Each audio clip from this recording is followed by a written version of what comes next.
Survival of smoothest presence.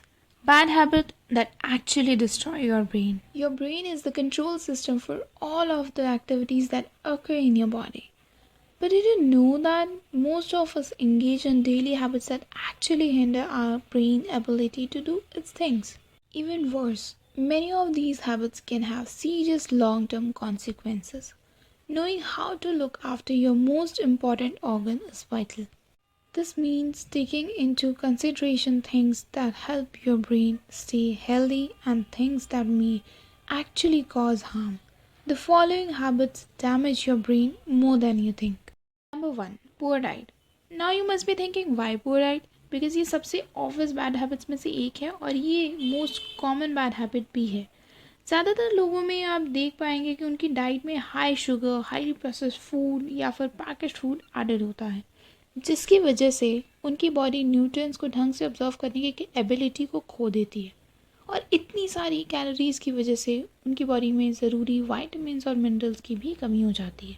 इसलिए अगर आप चाहते हैं कि आपका दिमाग अपने फुल कैपेसिटी पर काम कर पाए तो अपनी डाइट से हर तरह के जंक फूड को रिप्लेस कर दो फ्रेश फ्रूट से, वेजिटेबल से और स्मॉल क्वांटिटीज़ में खाना खाइए. एग्स ले सकते हैं, मीट्स ले सकते हैं, वेजिटेरियन है तो पनीर ले सकते हैं. We have lots of options. Number 2. Multitasking. ये बैड हैबिट भी एक तरह से अंडर यूटिलाइजेशन से ही जुड़ी है, क्योंकि हमारा दिमाग मल्टीटास्किंग के लिए इवॉल्व नहीं हुआ है, बल्कि हम एक समय पर सिर्फ एक टास्क पर ही फोकस कर सकते हैं. और हेल्दी ब्रेन डेवलपमेंट के लिए एक चीज़ पर फोकस करना सीखना बहुत ज़रूरी होता है. इसीलिए चाहे वो प्रोडक्टिविटी की बात हो या फिर ब्रेन की हेल्थ की, हमेशा यही कोशिश करें कि आप एक समय पर एक ही काम को इम्पोर्टेंस दें, एक ही काम को अटेंशन दें. Number 3. Under utilization of brain. हमारा दिमाग एक मसल की तरह होता है. अगर हम उसे यूज़ करते हैं तो वो टाइम के साथ साथ स्ट्रॉन्ग होने लगता है, लेकिन अगर हम उसे ज़रूरत से कम यूज़ करते हैं तो वो वीक होने लगता है. विच मीन्स अगर आप खुद प्रॉब्लम्स को सॉल्व करने और आइडियाज़ को डीपली सोचने के बजाय दूसरों की थिंकिंग और उनकी एडवाइस पर रिलाई करते हो तो आप कभी भी अपने दिमाग को उसकी फुल कैपेसिटी पर यूज़ नहीं कर पाओगे. एंड देन आपका दिमाग अंडर यूटिलाइजेशन की वजह से अपनी एफिशिएंसी को खो देगा. इसलिए अपनी क्रिटिकली सोचने की एबिलिटी पर काम करो और जितना हो सके उतना अपनी प्रॉब्लम्स को खुद ही सॉल्व करने की कोशिश करो. नंबर 4. टू लेस और too much water. Now you need to understand one thing guys, कि ज़रूरत से ज़्यादा पानी हमारे दिमाग में स्वेलिंग क्रिएट कर सकता है, पर ज़रूरत से कम पानी हमारे दिमाग की प्रॉब्लम सॉल्विंग एबिलिटीज़ को भी कम कर सकता है. रिसर्चेस में तो ये तक भी पता चला है कि डिहाइड्रेट स्टेट में जब आप एक्सरसाइज करना स्टार्ट करते हैं तो सिर्फ 2 घंटे की एक्सरसाइज करने के बाद ही डिहाइड्रेशन की वजह से कॉग्निटिव डिक्लाइन के साइंस दिखने लगते हैं. इसीलिए पूरे दिन में कॉन्स्टेंटली थोड़ा थोड़ा करके पानी पीना अपने दिमाग को हेल्दी रखने का सबसे इफ़ेक्टिव तरीका होता है. Number 5. Too much stress. I know is easy to say, hard to do, but we have to work on that guys. अगर आप काम, पढ़ाई, पैसा, रिलेशनशिप या किसी भी चीज़ की वजह से बहुत ज़्यादा टेंशन लेते हो या बहुत ज़्यादा स्ट्रेस में रहते हो तो वो आपकी पूरी बॉडी और ब्रेन के लिए बहुत ज़्यादा टॉक्सिक हो सकता है, क्योंकि हर तरह का स्ट्रेस हमारी बॉडी को फाइट और फ्लाइट मोड में ले आता है. इसी दौरान हमारी बॉडी में कॉर्टिसोल और एड्रेनालाइन हार्मोन्स हमारी अलर्टनेस और ब्लड प्रेशर को बढ़ा देता है और हमारे हाथों और पैरों में ब्लड के सर्कुलेशन को और भी ज़्यादा स्पीड अप कर देता है, क्योंकि इस मोड का काम होता है हमें उस स्ट्रेस देने वाली सिचुएशन से दूर ले जाना. पर जब हम हर समय इस स्ट्रेस में रहने लगते हैं तब हमारी बॉडी में टॉक्सिसिटी बढ़ने लगती है, जिससे हमारे ऑर्गन्स ख़राब होने लगते हैं और चांसेस हैं कि टाइम के साथ साथ हमारा प्रीफ्रंटल कॉर्टेक्स भी छोटा होने लग जाएगा, जिससे ना तो हम कुछ याद रख पाएंगे और ना ही क्लियरली सोच पाएंगे. इसलिए हमेशा ऐसे डिसीजंस लो और अपनी लाइफ को कुछ इस तरह से ऑर्गेनाइज करो कि आपका स्ट्रेस कम से कम रहे. Lack of exercise. I need your more focus on this point guys, because जब आप एक्सरसाइज नहीं करते हैं तो आपके दिमाग का जो मेमोरी स्टोर करने वाला पार्ट होता है विच इज़ MTL, वो पतला होने लग जाता है और अगर महीनों या सालों तक आप अपनी बॉडी को उतनी मूवमेंट नहीं देते जितनी उसको ज़रूरत है, तो उसके बाद आप चाहे जितनी भी एक्सरसाइज कर लीजिए, आप अपने दिमाग को उसके ओरिजिनल स्टेट में वापस नहीं लेके आ पाएंगे।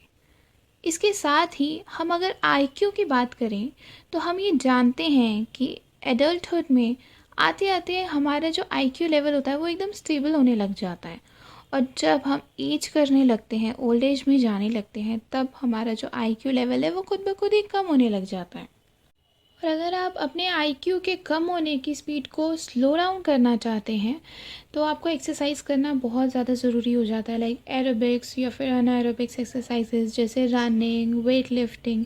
दोनों ही आपके दिमाग की हेल्थ के लिए बहुत अच्छी है, मेंटेन करने के लिए काफ़ी ज़्यादा हेल्प करती है, काफ़ी इफ़ेक्टिव होती है। लेकिन एक अनहेल्दी लाइफस्टाइल इस एजिंग प्रोसेस की स्पीड को और भी ज़्यादा बढ़ा देता है, और जो कॉग्निटिव डिक्लाइन आपको आपकी ओल्ड एज में दिखना चाहिए वो आपको आपके 20s 30s में ही दिखने लग जाता है। Number 7, smoking and drinking. Now ये जो हैबिट्स हैं इसके बारे में हम जितना बात करें उतना ही कम है। आई डू अंडरस्टैंड कि स्मोकिंग और ड्रिंकिंग एक ऐसी चीज़ है, कई बार वो हमारे प्रोफेशनल लाइफ से भी रिलेट करती है। हम कई ऐसे सेक्टर्स से बिलोंग करते हैं, बहुत से लोग, जहाँ पे आपको ड्रिंक लेना ही पड़ता है just to build a strong relationship between you and your client. But हमें कोशिश यही करनी चाहिए जितना कम हो सके हम उतना कम क्वांटिटी में लें, और थ्राइस इन अ मंथ अगर आप हेल्दी हैं तो it's completely okay for you. Just because कि आप अपना सो कॉल्ड स्टेटस सिंबल बनाना चाहते हैं कि आप बहुत हाई प्रोफाइल सोसाइटी से बिलोंग करते हैं, इसीलिए you are taking alcohol and cigarette, तो ये आपको नहीं करना चाहिए। बिकॉज जहाँ स्मोकिंग हमारे दिमाग की न्यू न्यूरल कनेक्शन बनाने की एबिलिटी को कम करती है, वहीं अल्कोहल सबसे ज़्यादा रिलेटेड है हमारी मेमोरी की प्रॉब्लम के साथ। आपने कई बार देखा भी होगा कि बहुत से लोगों के साथ ये इशू होता है कि अल्कोहल लेने के बाद नेक्स्ट डे उन्हें याद नहीं है कि उन्होंने क्या किया एग्जैक्टली, वो चीज़ों को रिकॉल नहीं कर पाते, थोड़ी ब्लर मेमोरी रहती है उनके माइंड में। बट अच्छी न्यूज़ ये है कि स्मोकिंग एंड ड्रिंकिंग से जो भी आपको लॉस होता है, जो भी डैमेज आप अपने आप को देते हैं, अपने ब्रेन को देते हैं, वो रिवर्स किया जा सकता है अगर आप एक अच्छी लाइफस्टाइल को फॉलो करें तो। Number 8, loud music. देखिए, वैसे तो म्यूज़िक सुनना और बनाना दोनों ही हमारे ब्रेन के लिए बहुत अच्छा होता है, बट प्रॉब्लम तब आती है जब वो बहुत ज़्यादा लाउड हो जाए। क्योंकि हर वो साउंड जो बहुत तेज़ होती है, चाहे वो सॉन्ग का साउंड हो या फिर कंस्ट्रक्शन साइट पे चल रही मशीनों का साउंड या फिर रोड पे अनोइंग ट्रैफिक साउंड, वो आपके दिमाग के स्पीड को प्रोसेस करने की एबिलिटी को कम कर सकती है। और एक रिसर्च में तो ये भी देखा गया है कि लाउड नॉइज़ हमारे डीएनए को भी डैमेज करती है। इसीलिए कभी भी म्यूज़िक को इतनी हाई वॉल्यूम पर मत सुनिए कि वो आपके दिमाग के लिए डेंजरस हो, और हो सके तो ऐसे एनवायरनमेंट से दूर रहिए जहाँ बहुत शोर होता हो। Number 9, sleeping late at night. Now this is a kind of a problem जो कि सिर्फ यूथ के साथ ही नहीं बल्कि हर एज ग्रुप के लिए कॉमन हो चुकी है। क्योंकि जब सोने का टाइम होता है तब हम या तो अपना सोशल मीडिया चेक करेंगे, या फिर मूवीज़ देखेंगे, वेब सीरीज़ चेकआउट करेंगे, रैंडम वीडियोस देख के अपना टाइम वेस्ट करेंगे, और कुछ नहीं होगा तो फ्यूचर के बारे में सोच सोच के एंशियस होने लगते हैं। ये एक और ऐसी हैबिट है जो हमें हमारी बॉडी के नेचुरल रिदम से बाहर ले आती है। क्योंकि सोते टाइम हमारी बॉडी में अलग अलग टाइम पे डिफरेंट डिफरेंट प्रोसेस चल रहे होते हैं। जैसे कि रात के अराउंड 10 बजे से लेके 2 बजे तक हमारी बॉडी फिज़िकल रिपेयर मोड में होती है।